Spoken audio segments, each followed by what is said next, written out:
Order. Senator O'Sullivan. Senator Smith. Thank you very much, Mr President. My question is to the Minister for Finance, Senator Cormann, representing the Treasurer. Order. You have the call, Senator Smith. Can the Minister inform the Senate about the importance of the Coalition Government's investment in the world-class Perth Freight Link project in my home state of Western Australia and its importance for economic growth and job creation? Senator Conroy. Senator Conroy. The Minister for Finance representing the Treasurer, Senator Cormann. Thank you very much, Mr President. I thank Senator Smith for that very important question.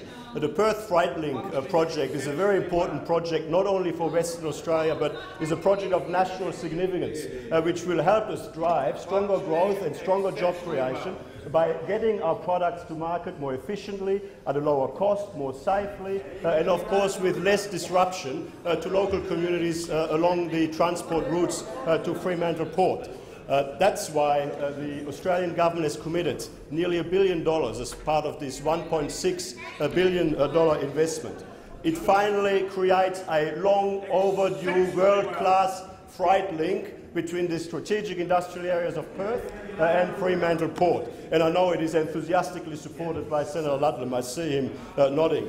It provides travel time savings of almost 10 minutes from the Kwinana Freeway to Fremantle Port and delivers economic benefits of more than $3.9 billion to the West Australian economy. Now, Mr President, why is this project so important and why does it contribute to growth and jobs? Because Australia is a trading nation. Western Australia is a trading state with about 10% of the population. Western Australia contributes 47% of Australia's merchandise exports. And of course Fremantle Port is a critical part of the trading infrastructure of Western Australia and of Australia. But the challenge that we have, is that with a growing population, with a growing volume of freight being taken from the industrial areas around Perth and from the north of Perth to Fremantle Port, more and more of that traffic is utilising local arterial roads that are not designed for that purpose. And we need to ensure that we get our produce to port and to markets in the most efficient, in the safest, the least costly way that causes the least amount of disruption to communities across Western Australia. Senator Smith, supplementary question. Thank you, Mr President. A supplementary question. Can the Minister inform the Senate how the Coalition Government's investment in productive infrastructure helps boost growth and create jobs? Minister. Thank you very much, Mr President. As I've indicated, with increases in population and significant increases in the volume of freight being taken across the Perth metropolitan area to Fremantle, we are confronted in Western Australia and in metropolitan areas around Australia with increasing levels of congestion. Now, increasing levels of congestion act as a handbrake on economic growth.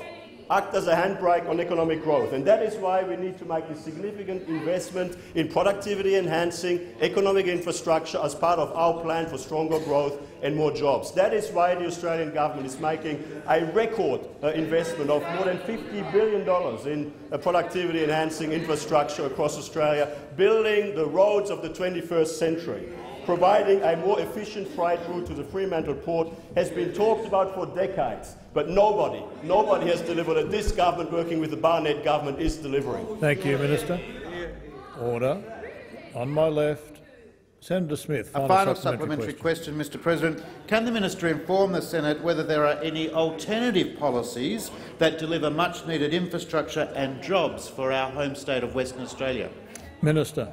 Thank you very much, Mr President. The Labor Party has no plan for road infrastructure in Western Australia. When they last were in government, they wanted to take billions of dollars in tax out of Western Australia through their job-destroying mining tax and wanted to send a few crumbs back across the Nullarbor. But of course now we have the member for Perth, Alana McTiernan, campaign against the Perth Freight Link.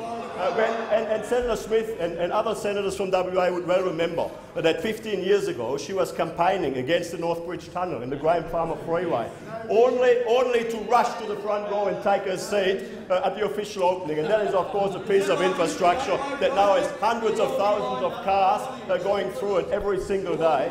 And, of course, the Transport Workers Union, represented here by Senator Stirl, came out earlier this week, and he's interjecting and he should be listening. The Transport Workers Union this week came out and supported our Perth Freight Link project investment, and Senator Stirl should pull a lot of activity.